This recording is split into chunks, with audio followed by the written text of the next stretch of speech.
gens qui ont perdu l'espoir sont faciles à soumettre. Et celui qui obtient la soumission détient le pouvoir. Alors ce soir, je vais vous faire la lecture des condamnations qui ont eu lieu dans le cadre de dérives sectaires pour bien que vous compreniez que les croyances, dans leur plus grande globalité, leur plus grande majorité, c'est vraiment de la pourriture. Donc, si vous avez envie de rire, faites-le. C'est pour désacraliser, du moins. En ce qui me concerne, c'est pas un manque de respect, c'est juste que c'est tellement sordide que c'est insupportable. Allez, on est parti pour la tier list des pires condamnations sectaires 2024 sur le rapport de la Miviludes. C'est parti. Bien, nous y voici. Donc, comme vous pouvez le voir, hop, on est sur le rapport d'activité 2022-2024 de la mission interministérielle de vigilance et de lutte contre les dérives sectaires des collègues, pour ainsi dire. Je tiens par cette vidéo à leur présenter tous mes encouragements et j'espère que vous y associez les vôtres, car ces gens-là sont en comité restreint et font quand même un boulot extraordinaire. Donc on va y aller, c'est aux alentours des pages 50, on va en profiter juste pour faire un petit truc sérieux. Voilà, comme vous pouvez le voir, depuis 2015, il y avait 2160 signalements. Aujourd'hui, en 2024, ça a plus que doublé. Et spoiler, la courbe n'est pas prête de s'inverser, avec entre 600 et 800 mouvements sectaires, rien qu'en France. Donc soyez très vigilants. Vous pouvez vous le procurer sur internet, bien entendu, hein, vous le tapez sur Google, vous l'aurez. C'est un document public, libre de consultation, je vous encourage à le lire. Il est très très très intéressant et n'interdit rien à personne sauf ce qui est nuisible à autrui, bien entendu. Voilà à quoi sert la Miviludes, c'est un peu à protéger nos chers faibles. C'est pas péjoratif, hein. Parfois on a des faiblesses et les sectes en profitent, les gourous en profitent, vous allez voir. Alors, les condamnations judiciaires de 2022, 2023 et 2024. On commence ici, tentative d'assassinat. Donc, je suis ici. La cour d'assises de Seine-et-Marne a condamné le 20 mars 2023 à 18 ans de réclusion criminelle un homme pour la tentative d'assassinat de son épouse commise dans un parc public en juin 2017. Le condamné était accusé d'avoir tiré une balle dans la nuque de sa femme au moment où il se tenait derrière elle au prétexte de lui attacher au cou un collier de réconciliation. Il aurait ensuite dissimulé son acte en faisant croire à une agression par un tiers. Ce tiers, ultérieurement identifié, a reconnu avoir été payé pour tirer dans l'épaule du mari afin d'accréditer la thèse d'une agression et a lui-même été condamné. Le mobile du mari aurait été, selon l'accusation, la peur d'être exclu de la communauté des témoins de Jéhovah, dont il était membre comme sa femme depuis de nombreuses années. En effet, le divorce est prohibé au sein de la communauté sous peine d'excommunication. Or, les infidélités du mari auraient causé dans son couple des tensions, tu m'étonnes, qui lui aurait fait craindre une demande de divorce de la part de sa femme, alors qu'il avait entamé une nouvelle relation extra-conjugale avec l'une de ses employées. Il aurait conçu de tuer sa femme afin de poursuivre librement sa liaison, sans risquer d'être rejeté par sa communauté comme l'aurait été sa propre mère des années auparavant. Être veuf lui aurait ainsi évité d'être publiquement adultère et excommunié d'un groupe qu'il avait rejoint par conviction à l'adolescence et qui était toute sa vie. Plutôt que de demander le divorce, une balle dans la nuque. Les sectes, quoi. Tout va bien. Pourquoi se faire chier, hein? Bien, continuons. Alors, la cour d'assises du Loiret, maintenant, a condamné en mars 2022 à 16 ans de réclusion criminelle l'auteur de viol et agression sexuelle sur mineurs de 15 ans par personne ayant autorité. Les victimes fréquentaient l'église évangélique baptiste où l'homme exerçait diverses responsabilités non pastorales.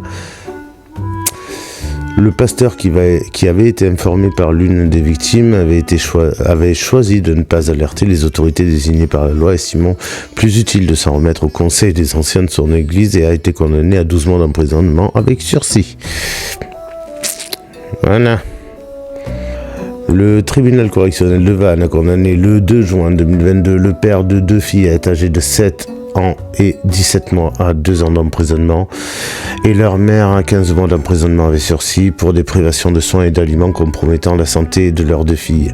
La maigreur et l'état de santé préoccupant des fillettes avaient motivé leur placement en famille d'accueil en novembre 2020 avant qu'elles ne retournent chez leurs parents au début 2022. En avril 2022, l'hôpital de Rennes constatait l'état de dénutrition et de déshydratation important de la plus jeune qui était inconsciente lors de son admission. La fillette décédée peu après sa prise en charge. Le père devenu kinésiologue et adepte des médecines alternatives a appliqué chez lui des règles alimentaires strictes. Compote de fruits mixés avec du lait végétal pour le nourrisson, à des horaires variables pour optimiser un régime physiologique et intuitif. Lors de l'audience, l'emprise psychologique exercée par le père sur la mère était soulignée, celui-ci interdisant l'allaitement qui aurait permis à sa compagne de vampiriser l'énergie du bébé. Les parents sont également, depuis les faits, mis en examen pour violence volontaire et entraîné la mort sans intention de la donner sur mineur de 15 ans par ascendant, en l'espèce leur bébé qui, manifestant sa faim par des pleurs, aurait été secoué. Vous les sentez bien venir, vos gourous adorés ?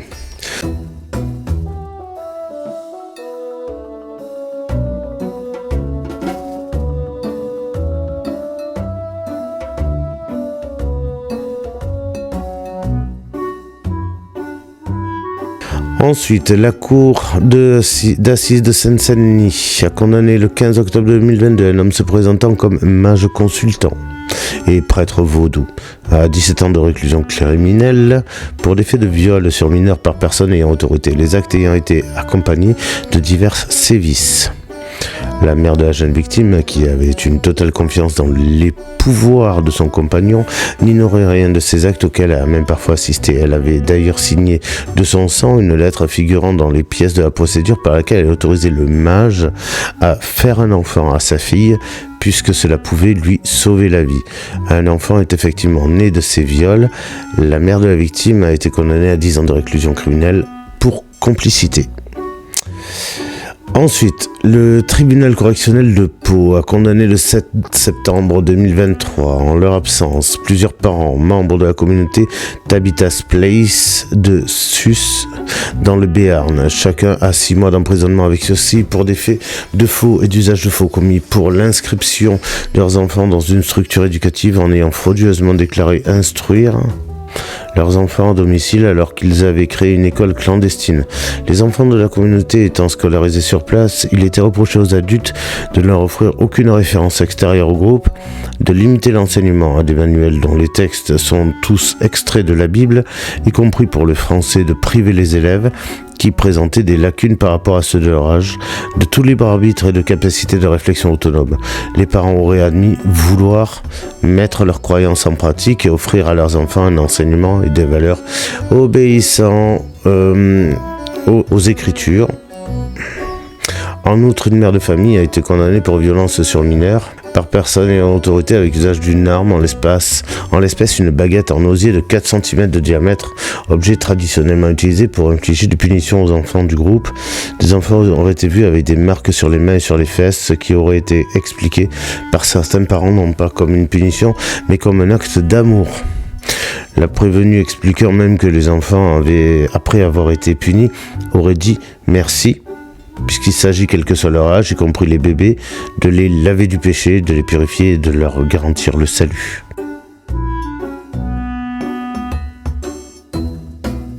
La Cour criminelle du Var a condamné un homme le 24 novembre 2023 à 15 ans de réclusion criminelle pour de multiples faits, parmi lesquels des viols, des agressions sexuelles incestueuses et des agressions sexuelles sur mineurs ayant pour certains moins de 15 ans. La Cour a relevé que l'auteur était le décideur de tous les actes réalisés dans le groupe qu'il a constitué, groupe de personnes choisies par lui et présentant toutes des fragilités personnelles massives, visibles et connues de l'accusé. Son ex-compagne, qui a fait valoir qu'elle était sous l'emprise de son concubin, a été condamnée à une peine de 5 ans d'emprisonnement et à l'interdiction d'exercer une activité professionnelle ou bénévole la mettant en contact avec des mineurs pendant 10 ans. La Cour a souligné qu'elle avait recruté au moins une jeune fille pour sa satisfaction sexuelle personnelle et qu'elle avait participé activement à l'essentiel des faits poursuivis. Les faits ont été présentés par les accusés comme des rituels pour entrer dans la communauté du Temple Noir de la Cloche Brisée, loge sataniste. Jusqu'à preuve du contraire, que ce soit pour le bon Dieu ou pour Satan, finalement, les enfants, c'est toujours votre cher habit.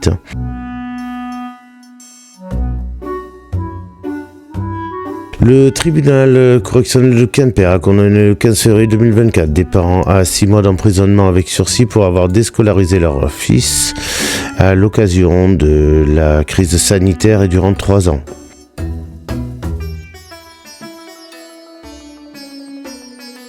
Les parents avaient expliqué que l'école propageait des mensonges et que l'éducation nationale était une société qui faisait du commerce, en l'occurrence le commerce de leur fils.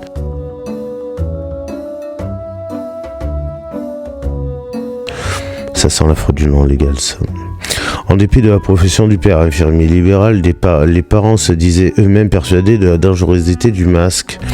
Ils mettaient en doute la légitimité de la juridiction qui les jugeait, concluant « Le Créateur nous regarde et le mal commis ici-bas sera puni ».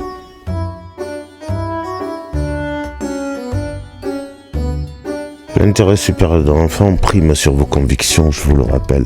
Alors, la cour d'assises Seine-et-Marne, on l'a lu.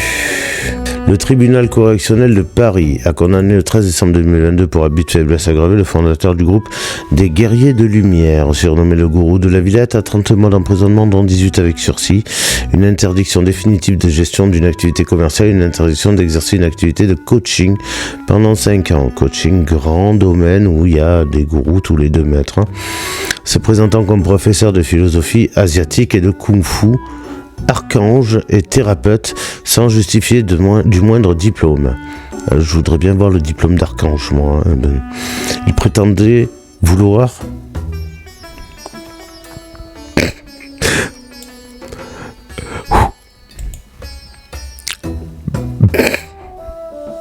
conquérir le marché mondial du sexe et du bien-être pour apprendre aux femmes à jouer.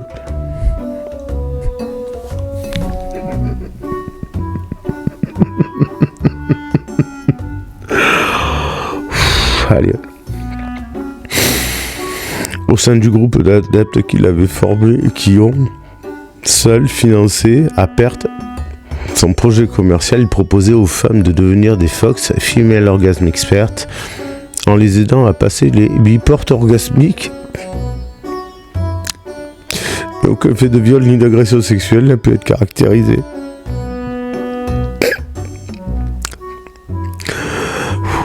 C'est compliqué des fois. Non mais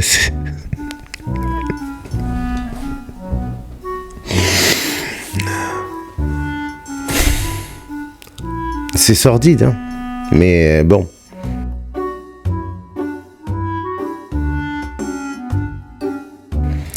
La cour d'assises du Gard a condamné le 17 février 2023 un médecin généraliste pratiquant de la médecine chinoise, oui, de l'homéopathie, oui, et de l'acupuncture, yes, à 6 ans d'emprisonnement et à une interdiction définitive d'exercer pour viol par personne ayant autorité commis au préjudice d'une de ses patientes lors d'une consultation. L'accusé, qui réfutait toute connotation sexuelle à ses gestes, expliquait que son massage intravaginal était inspiré par la médecine chinoise, qu'il s'agissait de toucher le lieu où se croisaient tous les méridiens, acupuncture chinoise, shiatsu japonais et chakras indiens, que sa patiente avait donné une approbation thérapeutique et que son geste était un acte médical sincère.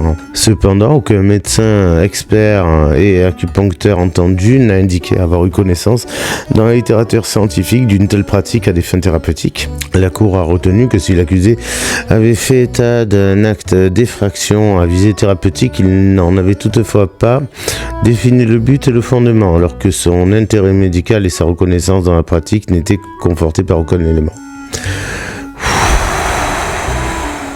Au secours. La cour d'assises de Gironde a confirmé en appel le 29 septembre 2023 la condamnation à 15 ans de réclusion criminelle et à l'interdiction d'exercer toute activité paramédicale à un magnétiseur accusé de viol, de tentative de viol et d'agression sexuelle sur personnes vulnérables commis au préjudice de 16 femmes âgées de 16 à 90 ans qu'il recevait à son domicile pour des séances de magnétisme. Celles-ci ont douté de la nature des actes pratiqués, notamment lorsqu'ils consistaient en des massages de leur zone génitale alors qu'elles venaient pour des douleurs au genou. L'accusé, ça me rappelle notre connasse là, Irène Grosjean, faut tripoter les enfants pour leur faire baisser la fièvre. C'est exactement le même principe.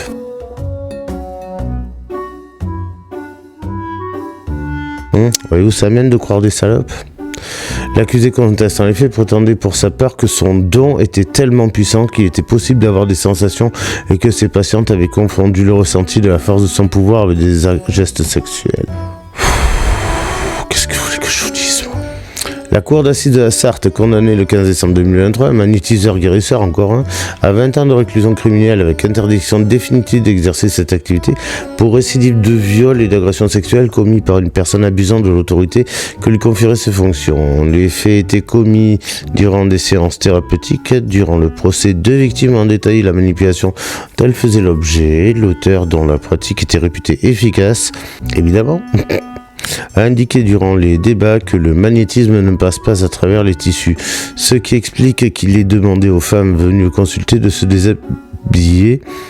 Il prétendait pouvoir guérir diverses maladies, parmi lesquelles le cancer, et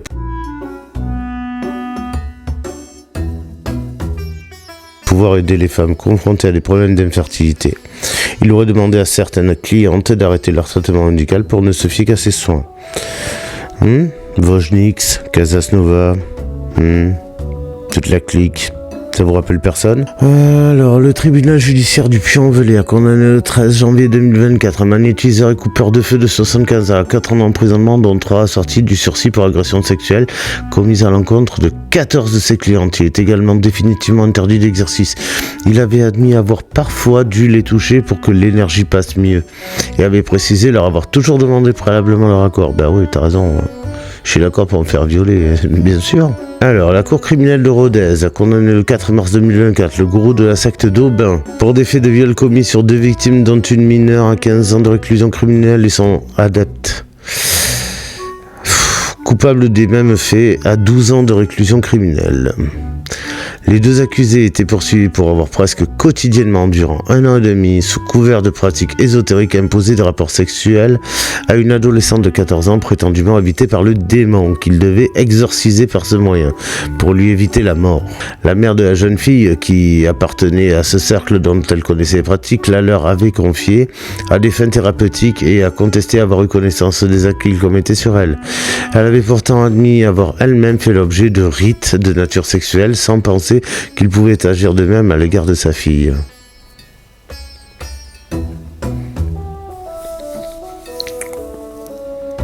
Dit à un moment donné, il y en a, ils devraient plus avoir des chiens que faire des enfants.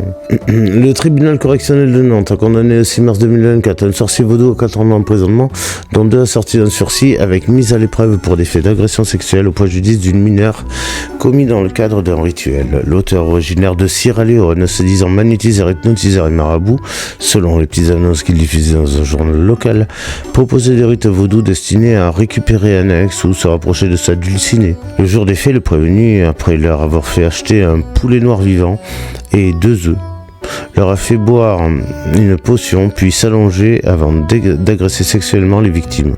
À son domicile, les médicaments anxiolytiques et antipsychotiques prescrits aux prévenus qui se disaient schizophrènes, qui auraient servi à concocter la potion, ont été découverts, correspondant aux traces effectivement retrouvées dans les analyses toxicologiques des 2 femmes. Ça s'invente pas. Ensuite, la cour d'assises de Dordogne a condamné en appel le 26 mars 2024 le gourou de Gujan-Mestras, qui se faisait appeler Zeus par ses adeptes, à 20 ans de réclusion criminelle, assorti d'une peine de sûreté des 2 tiers pour des faits de viol par ascendant et abus de faiblesse sur personne en état de suggestion mentale. L'accusé, ancien agent immobilier, se disant guérisseur, avait créé une communauté de femmes fragilisées par une histoire personnelle douloureuse qui l'hébergeait. Gérard, c'est toi? Pendant plus de 10 ans, il les avait endoctrinés, ainsi que sa propre fille majeure venue vivre auprès de lui et exploiter leur faiblesse pour abuser d'elle de diverses façons. Les débats ont révélé le système d'emprise mis en place et ses conséquences: rituels d'initiation, endoctrinement des adeptes, occupation inutile pour les empêcher de réfléchir, versement financier au profit de la collectivité. Sur internet, des initiations à l'occultisme, à la magie et à la mythologie nordique dont ils se disaient spécialistes. Oleg de Normandie, se décrivant comme prêtre païen, aristocrate hitlérien, animé d'idées racistes, suprémacistes, homophobes et négationnistes, il repérait des personnes fragiles parmi celles qui le contactaient. L'arrêt de la cour d'appel met en évidence l'emprise peu à peu instaurée par l'auteur, l'épuisement physique et la déstabilisation mentale des adeptes, la perte de leur libre arbitre, l'obligation pour eux de se soumettre aux rites et au mode de vie imposé, aux dérives quotidiennes, aux sévices, coups de fouet initiatiques, humiliations, tatouages runiques, l'apologie des stupéfiants permettant une élévation spirituelle, le recours quotidien à l'alcool. Il a été retenu contre l'auteur qu'il avait conduit ses victimes par des pressions et des techniques propres à altérer leur jugement, à louer un château, à dépenser à son profit des sommes très importantes, à contracter un prêt, à s'isoler de leurs proches et à avoir présenté sur des blogs la cocaïne sous un jour favorable. La Cour a révélé également le fait que les couples étaient formés selon sa volonté, les enfants étant conçus sur ses conseils pour sauver la race, nés sur place et sans aucune aide médicale. Le tribunal correctionnel de Paris condamné le 2 juillet 2024 6 cadres du mouvement La Grande Mutation, notamment pour abus de faiblesse en raison d'un état de suggestion psychologique, et s'agissant du leader du groupe pour exercice illégal de la médecine à des peines allant jusqu'à 5 ans d'emprisonnement, dont 2 et sursis. Il était reproché aux prévenus d'avoir endoctriné pendant plusieurs années plus d'une vingtaine d'adeptes en leur faisant croire à la vie éternelle par un discours d'apparence scientifique porté par le groupe de recherche sur les énergies vibratoires éternelles et le support vibratoire incorruptible, Grève SVI. Le fondateur du mouvement, Étienne Guy, décédé, ancien enseignant-chercheur universitaire, avait publié le résultat de ses recherches ésotériques dans une revue prétendument scientifique, La Grande Mutation. Ses successeurs organisaient des séminaires et des consultations individuelles ou collectives appelées systémies pour un public intéressé par l'ésotérisme, les engagements spirituels, les médecines alternatives ou la pratique du pendule. Les collectes de dons étaient prévues. Ah, des collectes de dons, des cagnottes, ça vous rappelle rien ça ?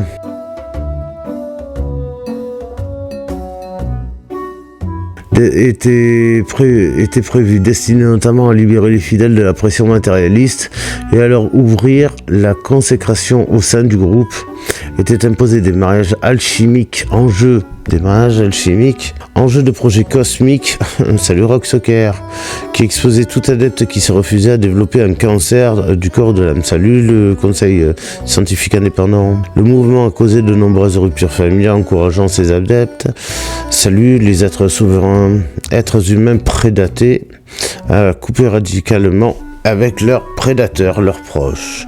Dans la motivation du jugement, le tribunal a souligné la dangerosité du mouvement à l'origine d'effets dévastateurs dans la vie des adeptes, tels que des ruptures familiales très douloureuses, y compris avec les enfants de l'adepte, des séparations de couple par intrusion dans leur vie, salut Gérard, des abandons thérapeutiques pour des pathologies pourtant graves, salut Péronne, salut Joyeux, salut Montagnier, salut Fortillant, des dons financiers considérables, salut Zahiri, un épuisement physique ou une grande souffrance psychologique.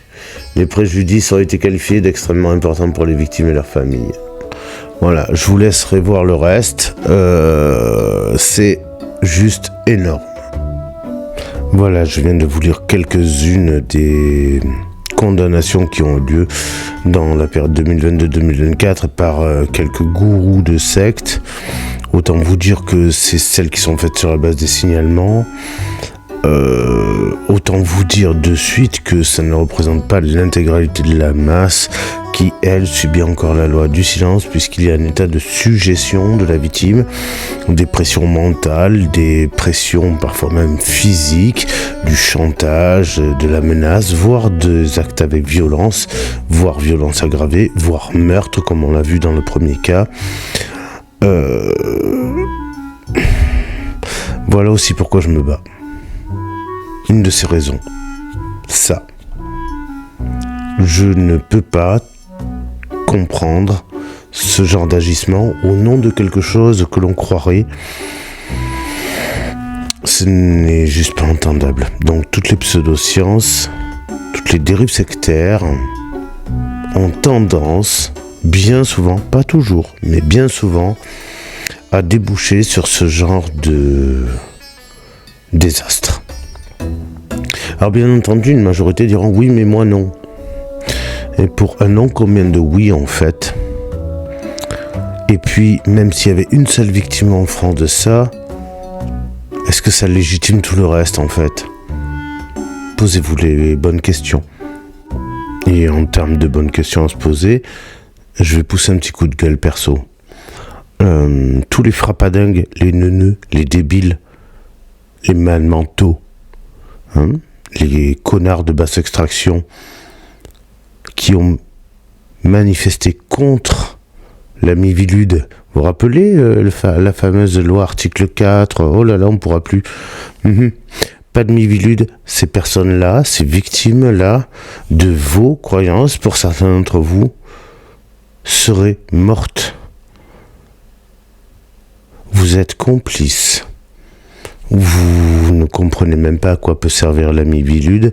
Si vous avez milité contre elle, dans ce cas-là, vous avez milité pour le meurtre, le viol et même pire de ces victimes.